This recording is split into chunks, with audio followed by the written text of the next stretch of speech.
Hello student, हम लोग यहाँ पर अल्टरनेटिंग करंट यानी एसी की बात करेंगे, ठीक है। और इसमें भी हम बात करेंगे मीन या एवरेज वैल्यू ऑफ एसी यानी धारा के औसत मान या माध्य मान के बारे में बात हम करने वाले हैं, ठीक है। ये अपने आप में समझिए कि एक शुरुआती पोर्शन है। अगर एसी आपको समझना है तो ये चीज़ आपको आनी चाहिए, ठीक है। अपने आप में इंपॉर्टेंट है। इसको हम समझते हैं कि मीन वैल्यू या एवरेज वैल्यू किस तरीके से कैलकुलेट की जाती है, हम ये चीज़ें देखेंगे। उसके पहले आप ये चीज़ समझिए, जैसे अगर मैं आई एवरेज निकालूं तो I average is equal to delta Q by delta T होता है। कहने का मतलब है कि ऊपर एक फंक्शन तो रहेगा लेकिन नीचे किसका फंक्शन रहेगा, टाइम का रहेगा, ठीक है। चलिए इसको शुरू करते हैं समझने के लिए। अब देखिए हमारे पास मान लीजिए एक फंक्शन दिया है y equals to F X, ये फंक्शन दिया है, ठीक है।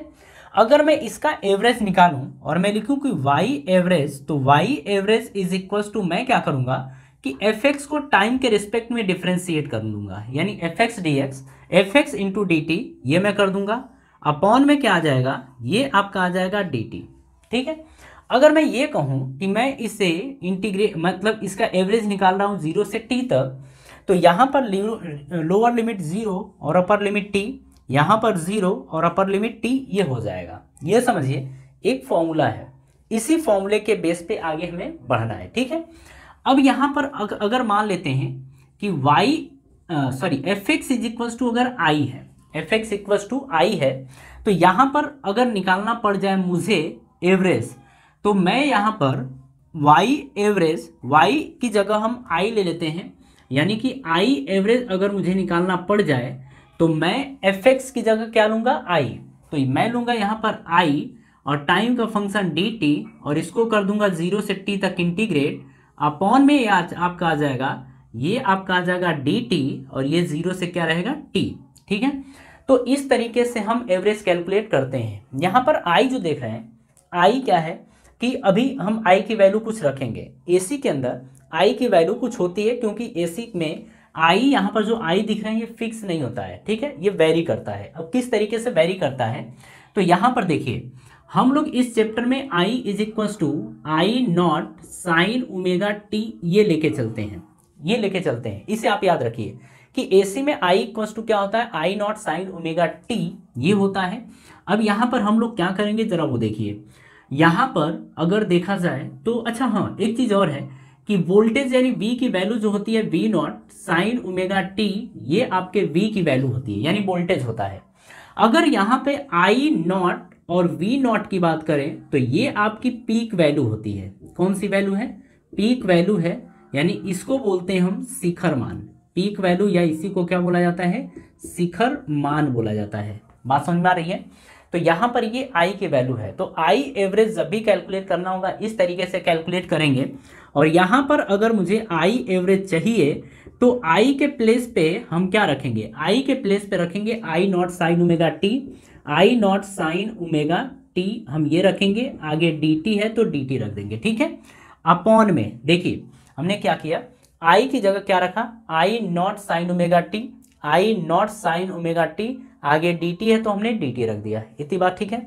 नीचे अपने को क्या करना है कि जो dt है ये 0 से t तक हम इसको क्या कर देंगे, इंटीग्रेट कर देंगे। और एक चीज मैं आपको बता दूं, अगर हम dt का इंटीग्रेशन करें तो ये t आता है, क्या आता है, t आता है, यानी कि t आएगा। अगर लिमिट की बात करें तो लिमिट कहां से कहां तक है, 0 से t तक है, 0 से t तक है। तो आप चाहें तो ये जो dt लिखा है ना, इसकी जगह ये रख देंगे। और अगर लिमिट रखी जाए तो आप सभी को पता है कि पहले अपर लिमिट होती है, बाद में लोअर लिमिट। टी की जगह कैपिटल टी रख देंगे हम, माइनस में टी की जगह क्या रख देंगे, 0, तो आएगा क्या, टी।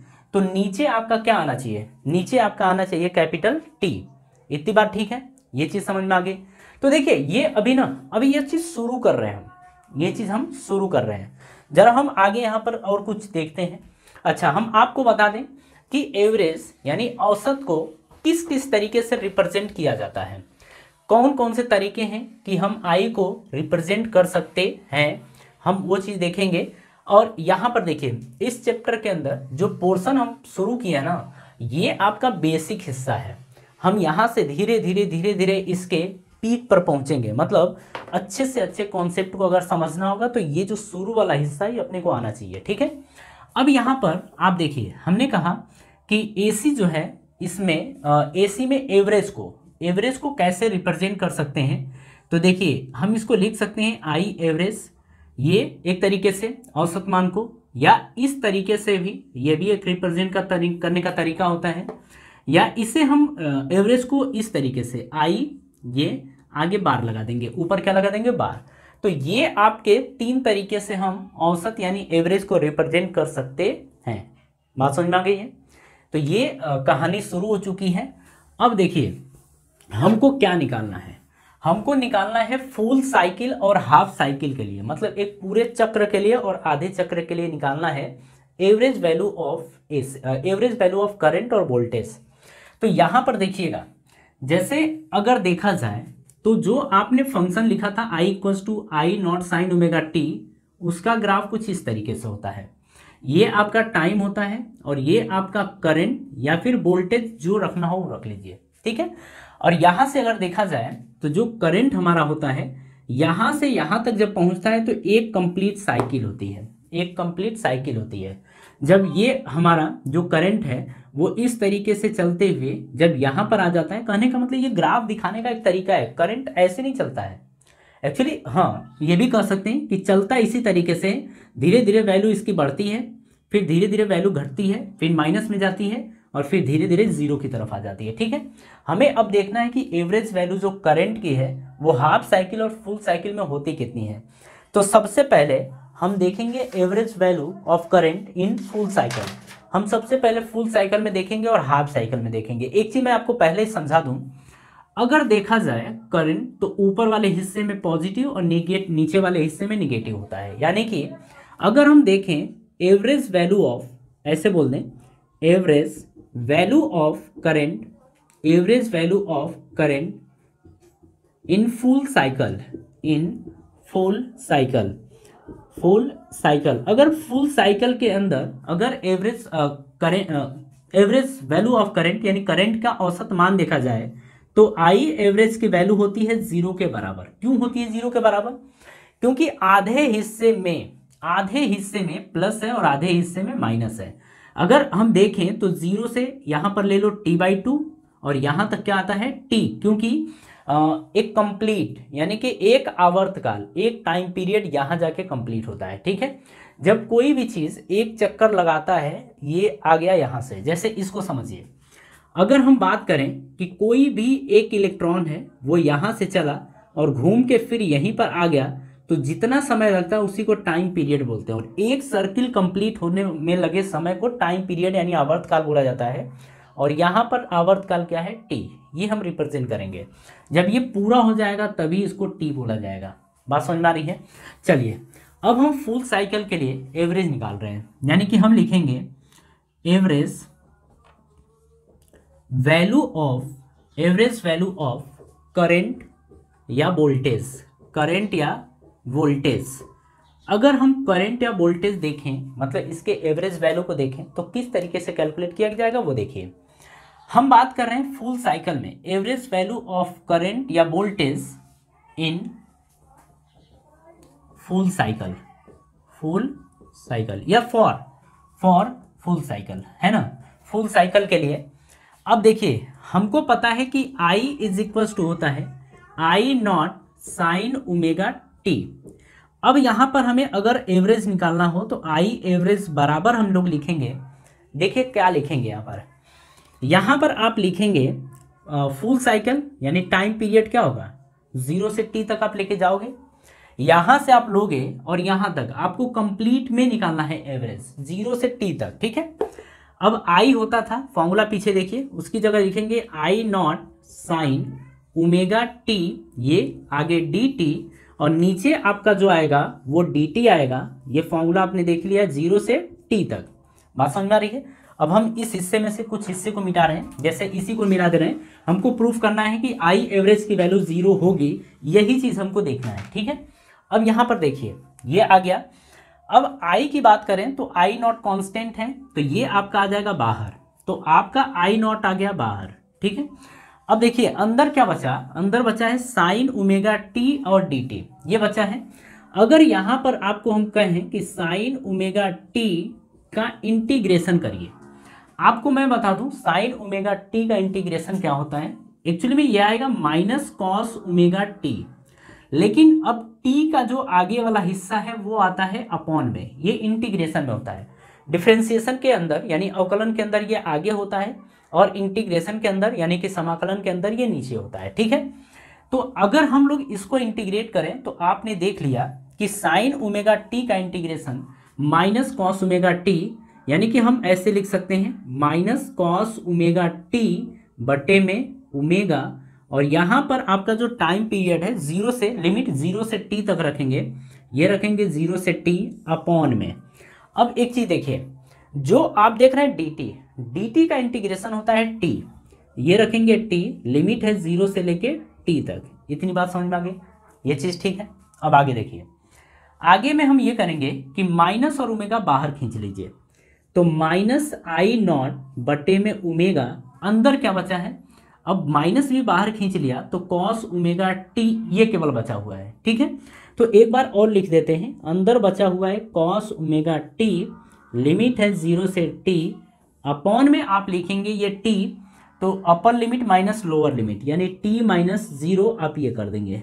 बात समझ में आ रही है, ये आप कर देंगे। अब आगे जरा देखिएगा, इसी को हम आगे कैलकुलेट करेंगे और आपको सारी बातें समझ में आ जाएंगी। देखिए I naught by omega minus I naught by omega, आपने ये रख दिया कॉस ओमेगा टी, ओमेगा तो ठीक है, कैपिटल स्मॉल टी की जगह क्या रखेंगे कैपिटल टी, तो अंदर आप रखेंगे कॉस ओमेगा और टी की जगह क्या लिखेंगे कैपिटल टी, स्मॉल की जगह कैपिटल टी, माइनस आप क्या रखेंगे जीरो, तो टाइम की जगह जीरो रख देंगे, यानी कि आप रखेंगे कॉस ओमेगा इंटू जीरो, आप ये रखेंगे, ठीक है। जरा हम एक बार देख लें कि पूरा आ रहा है कि नहीं आ रहा है। एक्चुअली थोड़ा सा कटा हुआ है ना, तो हम इसको सही कर देते हैं, थोड़ा सा जो कटा हुआ है, और ये रहा आपका सही हो गया, ठीक है। हाँ गुड, अब चलिए देख लीजिए, और ये हो गया आपका। और नीचे क्या बचा है, तो नीचे बचा हुआ हिस्सा क्या है टी, यानी कि टी माइनस जीरो, यानी कि आपका आ जाएगा टी।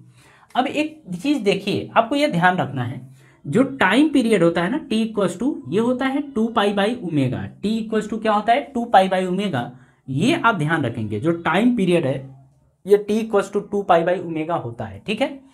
अब यहां पर आप रखेंगे minus I naught upon omega. अब देखिए कॉस ओमेगा तो ठीक है, टी की जगह क्या रखेंगे 2 pi by omega minus cos zero आप रखेंगे। क्यों जीरो रखेंगे, ओमेगा का जीरो में मल्टीप्लाई करेंगे तो कॉस जीरो आएगा, ये आपका गया, ये आपका हिस्सा गया, ठीक है। अब यहां पर एक काम करते हैं कि आपके पास बचा हुआ क्या है, केवल उसको देखिए, यहां पर cos 2 पाई बचा हुआ है, ठीक है, cos 2 पाई है, यहां पर रखें तो माइनस ये आपका आई नॉट बाई ओमेगा ये आ गया। अगर cos 2 पाई के वैल्यू की बात करें तो cos 2 पाई की वैल्यू क्या होती है उसको देखिए, अगर cos 2 पाई की बात करें तो cos 2 पाई आपका 1 होता है, cos 2 पाई की वैल्यू क्या होती है 1। यहां पर हम लोग इस तरीके से देख सकते हैं, pi by 2 pi 3 pi by 2 और ये पाई तो प्लस 1 होती है, ठीक है। तो cos 2 पाई की वैल्यू क्या होती है प्लस 1 माइनस cos 0 की वैल्यू क्या होती है 1। अगर 1 में से 1 घटाएंगे तो क्या बचेगा 0, यहां पर minus I naught by omega into zero क्या आ जाएगा 0, यानी कि हम वही बात कर रहे हैं कि आई एवरेज कितना होता है कंप्लीट सर्कल के लिए 0, कंप्लीट साइकिल के लिए ये 0 होता है। मतलब पूरे एक चक्कर में, जैसे आपका आर्मेचर कोई है और वो ऐसे नाच रहा है, तो जब एक चक्कर लगाएगा तो उसमें एवरेज वैल्यू अगर कैलकुलेट की जाए तो एवरेज वैल्यू यानी औसत मान इसका क्या आएगा 0 के बराबर आएगा। किसके बराबर 0 के बराबर आएगा। बात समझ में आ गई। तो ये हमने निकाला कि एवरेज वैल्यू ऑफ करंट या वोल्टेज फॉर फुल साइकिल, एक कंप्लीट साइकिल के लिए एवरेज वैल्यू हम इस तरीके से कैलकुलेट करते हैं, और ये अपने आप में इंपॉर्टेंट होता है और ये बार बार पूछता भी है, ठीक है। तो इसे आप लोग अच्छे तरीके से ध्यान रखिएगा, ठीक है। तो चलिए, हाँ जी, इसमें जरा एक चीज़ और देख लीजिए, तो कम समय में ये कंप्लीट हो जाएगा। जैसे देखिए, ये तो फुल साइकिल की बात हुई है, और किसकी बात हो रही है फुल साइकिल में एवरेज करंट की, औसत धारा की। अगर हम औसत वोल्टेज यानी एवरेज वोल्टेज की या मीन वोल्टेज की बात करें तो क्या होता है, आपने जैसे देखा है यहाँ पर कि I is equal to sine omega T होता है, sorry I naught sine omega T, I is equal to I naught sine omega T होता है, और आपने इसी वैल्यू को उठा के यहाँ पर रखना शुरू कर दिया था, ठीक है। लेकिन अगर एवरेज वोल्टेज की बात करें ना, तो बस जो लिखा है आपने ना उसी की जगह V लिख दीजिए, I की जगह V, तो V not sine omega T आप ये लिख देंगे। अब देखिए अगर हम एवरेज वोल्टेज की बात करें तो एवरेज वोल्टेज भी क्या होता है, कंप्लीट साइकिल के लिए जीरो होता है, एक चक्र के लिए जीरो होता है, ठीक है। कैसे, आप सब जगह जैसे यहाँ पर क्या करेंगे, यहाँ पर आप पुट करेंगे V नॉट, यहाँ पर पुट करेंगे V नॉट, आगे आप आइए, आगे सॉल्व करते आएंगे तो यहाँ पर आप क्या पुट करेंगे, V नॉट ये पुट करेंगे। अब आगे आएंगे तो यहाँ पर क्या पुट करेंगे, जहां जहां I लिख रहा है I नॉट वहां V नॉट पुट करिए। यहाँ पर भी क्या पुट कर देंगे आप, यहाँ पर भी V नॉट पुट कर देंगे, यहाँ पर भी आप क्या पुट करेंगे, V नॉट। देखिए किसी चीज में भी कोई चेंज नहीं होगा, केवल I की जगह आप क्या कर दीजिए, I नॉट की जगह V नॉट कर दीजिए। आपने क्या देखा कि ये जीरो आ गया है। अगर हम बात करें कि कंप्लीट सर्कल के लिए एवरेज वोल्टेज की वैल्यू क्या होगी, तो ये होगी जीरो के बराबर। तो चाहे एवरेज करंट निकालिए चाहे एवरेज वोल्टेज निकालिए, दोनों के लिए एवरेज क्या होता है, जीरो। किसके लिए, एसी के लिए। बात समझ में आ रही है। तो इसे आप अपने हिसाब से कॉपी कर लीजिए, लेकिन हाँ ये बात ध्यान रखिएगा कि फुल साइकिल के लिए चाहे आप एवरेज वोल्टेज निकालें चाहे आप एवरेज करंट निकालें, दोनों की वैल्यू क्या होती है, जीरो के बराबर। बात समझ में आ गई। चलिए तो अब यहाँ पर हम लोग इस चीज को खत्म करेंगे और इसके नेक्स्ट वाले हिस्से में हम हाफ साइकिल के लिए बात करेंगे कि हाफ साइकिल में हम किस तरीके से एवरेज वोल्टेज या एवरेज करंट कैलकुलेट कर सकते हैं, ठीक है। तो सिंपल है, क्यों, क्योंकि ये निकालना सीख गए तो वो भी निकालना सीख जाएंगे। बात समझ में आ गई। चलिए तो हम लोग अपनी सभा यहीं समाप्त करते हैं, मिलते हैं आपसे नेक्स्ट वीडियो में, और आप सभी लोगों को धन्यवाद।